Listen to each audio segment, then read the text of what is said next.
এবার বাংলাদেশ, চীন, পাকিস্তানের সমন্বয়ে গঠিত হচ্ছে নতুন ত্রিদেশীয় শক্তিশালী জোট। এই মুহূর্তে তিনটি পক্ষই যৌথ একটি ওয়ার্কিং গ্রুপ গঠনের সম্মত হয়েছে।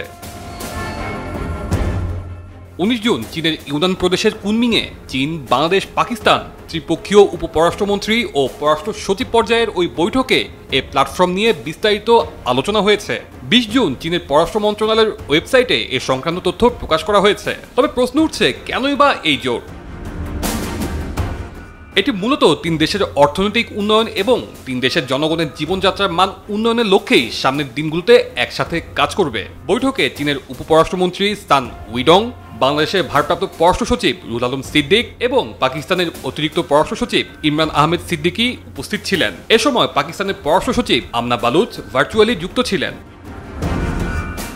তিন পক্ষ চীন, পাকিস্তান, বাংলাদেশ ত্রিপক্ষীয় সহযোগিতা নিয়ে বিস্তারিত মতবিনিময় করেছে, যারা সুপ্রতিবেশী সুলভতা, সমতা ও পারস্পরিক বিশ্বাস, উন্মুক্ততা ও অন্তর্ভুক্তি, সাধারণ উন্নয়ন এবং উইন টু উইন সহযোগিতা নীতির উপর ভিত্তি করে ত্রিপক্ষীয় সহযোগিতা এগিয়ে নিতে সম্মত হয়েছে। আর এই ত্রিপক্ষীয় সহযোগিতার লক্ষ্য অর্থনৈতিক উন্নয়ন এবং জনগণের জীবনযাত্রার মান উন্নত করা। প্রশ্ন হচ্ছে, তিন দেশীয় এ জোট কারো মাথায় ব্যথার কারণ হবে?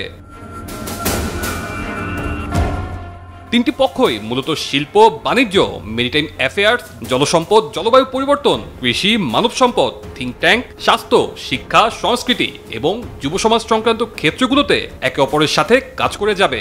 সেই সাথে তারা পারস্পরিক সহযোগিতা অন্বেষণ এবং বাস্তবায়ন করতে এক পথে হাঁটবে।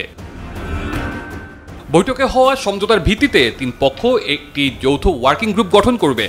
তারা জোর দিয়ে বলছে যে চীন, বাংলাদেশ, পাকিস্তান সহযোগিতার ক্ষেত্রে বহুপাক্ষিকতা এবং উন্মুক্ত আঞ্চলিকতা মেনে চলে, কোনো তৃতীয় পক্ষের উদ্দেশ্য যার লক্ষ্য নয়। তাহলে প্রশ্ন, কোন পথে হাঁটবে এই তিন দেশীয় জোট?